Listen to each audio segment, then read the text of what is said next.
Donc les hôpitaux universitaires de Genève, c'est le plus grand centre hospitalo-universitaire de Suisse, avec plus de 2000 lits, entre 13 500 et 14 000 collaboratrices et collaborateurs qui regroupent à peu près 180 métiers différents. En termes d'activité, et c'est assez intéressant parce que c'est inhabituel dans un hôpital universitaire, c'est un hôpital qui a une responsabilité non seulement de soins tertiaires, mais aussi de premier recours pour un certain type de population et aussi de soins secondaires. Donc c'est l'hôpital de Genève, quelles que soient les spécialités de l'hôpital public de Genève. Et avec l'équipe, on est en train de penser le centre de l'innovation comme un centre de l'innovation et de la transformation, avec vraiment des apprentissages au niveau du centre, où on aura des expériences, on va apprendre, on va faire de la formation au niveau du centre en espérant transformer. Et finalement, avec 3 objectifs, inspirer, toujours, soutenir et accompagner, évidemment, et puis, pourquoi pas, participer à la transformation des personnes, des HUG, qui, évidemment, le souhaiteraient. On était un des premiers centres de l'innovation en Europe. On est devenu par ailleurs une référence qui collabore avec d'autres institutions qui développent également des centres de l'innovation. Et puis on était le premier centre de l'innovation au sein même d'un hôpital universitaire en Suisse. La création du centre de l'innovation des hôpitaux universitaires de Genève émane d'une ambition stratégique, c'est-à-dire du plan stratégique 2015-2020 des hôpitaux. Un plan qui était en rupture avec les plans stratégiques précédents. Les plans stratégiques précédents étaient orientés autour de l'efficience, d'enjeux plutôt financiers, économiques. Le cœur du plan stratégique qui a donné lieu au Centre de l'innovation, qui s'appelle Vision 20/20, est un plan centré autour du collaborateur et du changement de la culture de l'engagement et du travail au niveau de l'hôpital.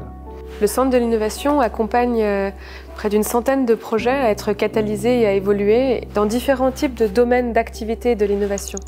On a aussi bien des produits medtech, biotech, informatique, aussi bien blockchain, objets connectés, AI, applications à destination des patients, applications à destination des professionnels de santé, nouveaux outils, nouveaux bureaux, nouveaux meubles et d'autres solutions qui sont pour améliorer les processus, améliorer la pratique. Le centre, évidemment, c'est le lieu pour les professionnels de la santé, les patients partenaires, mais au fond, l'idée, c'est que le centre soit un lieu magique, vous le constatez, mais pas sacré.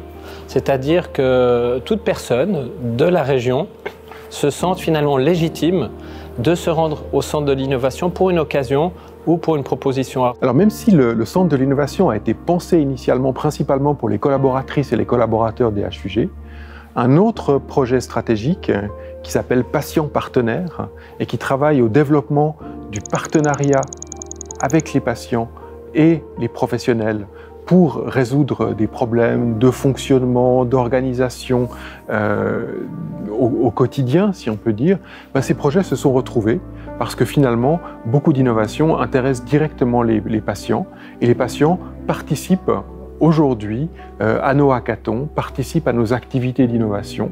Les réunions des patients partenaires se font en général au centre de l'innovation, impliquent des professionnels. Donc vous avez, si on peut dire, une relation dans les deux sens, des projets qui ont besoin de patients partenaires et qui vont les chercher dans la plateforme patients partenaires pour les intégrer dans les projets, et puis des patients qui ont besoin d'avoir accès aux professionnels pour discuter d'un certain nombre de problèmes.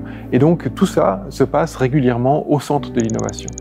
Donc effectivement, la co-création et l'implication des patients, qui était initialement un autre projet, qui reste un projet à part entière stratégique dans l'institution, travaille de plus en plus la main dans la main avec le centre de l'innovation.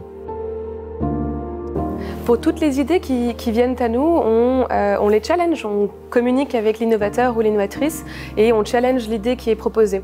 On vérifie son utilité, est-ce que ça apporte quelque chose au sein de l'institution, sa désirabilité. Finalement, est-ce que cette idée nouvelle, elle est aussi bien reçue et souhaitée par les différentes parties prenantes. On vérifie sa faisabilité. et on vérifie évidemment sa viabilité dans le système dans lequel on est actuellement. Mais après, on veut voir si c'est faisable, réalisable, est-ce qu'on arrive techniquement, est-ce que la donnée existe, est-ce que culturellement on est prêt, est-ce qu'on est prêt finalement à avoir une écriture dans directement le dossier d'information du patient complété à la fois par les professionnels mais aussi par les patients. Et nous pensons que oui, puisque nous le développons en ce sens. Alors, une des choses qui est intéressante avec le Centre de l'innovation et la capacité à gérer des projets, c'est qu'on peut aussi construire des projets qui deviennent des plateformes d'innovation. Il y a un bon exemple qui est la plateforme Concerto. C'est une plateforme d'innovation numérique de services pour les patients et les proches. Concerto est né d'un hackathon. C'est un de nos premiers projets qui a vécu l'ensemble des services du Centre de l'innovation.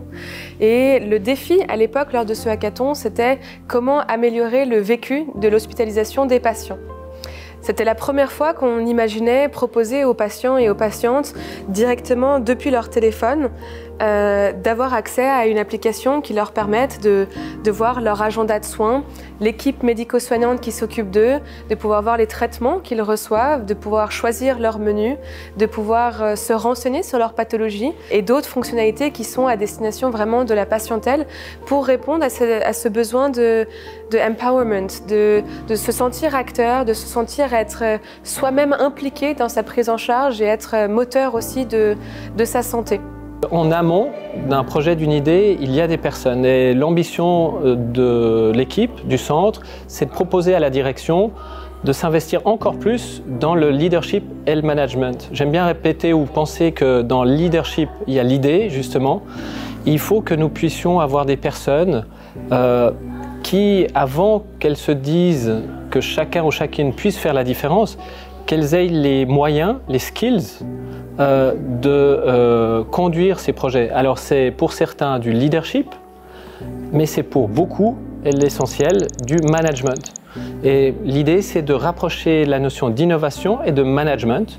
On n'est pas uniquement dans une créativité folle, on doit avoir une idéation responsable, et ça nécessite du management, en plus du leadership. Et le centre travaille aujourd'hui un programme de leadership et de management qu'on souhaite proposer à la direction. Alors après 7 ans d'existence, le Centre de l'innovation des HUG est devenu un outil que je qualifierais d'essentiel pour la motivation, pour la génération d'idées, pour l'engagement des collaboratrices, des collaborateurs, des patients, mais aussi de différents partenaires du réseau de soins dans la capacité de projeter l'hôpital dans le futur. Et ça, je pense que c'est une valeur qui est maintenant clairement établie et clairement reconnue. Les défis pour le futur, alors il y a bien sûr toujours le défi du financement, de la pérennité, etc. Mais ça, je pense qu'avec la valeur qui a été maintenant comprise et acceptée par la direction, je pense qu'on peut être assez optimiste. Les autres défis, c'est les défis de société, c'est-à-dire comment est-ce qu'un centre de l'innovation aborde des grands problèmes d'aujourd'hui. Alors c'est les problèmes de durabilité, c'est les problèmes de diversité, c'est le problème lié aux données, à l'intelligence artificielle, à la numérisation et aux évolutions de profession dans le domaine de la santé. Et donc, ces défis-là sont les défis sur lesquels on va devoir continuer à travailler dans le futur si on veut que ce centre de l'innovation remplisse au mieux sa mission de nous aider à amener les hôpitaux universitaires de Genève dans un futur qui est un futur de qualité.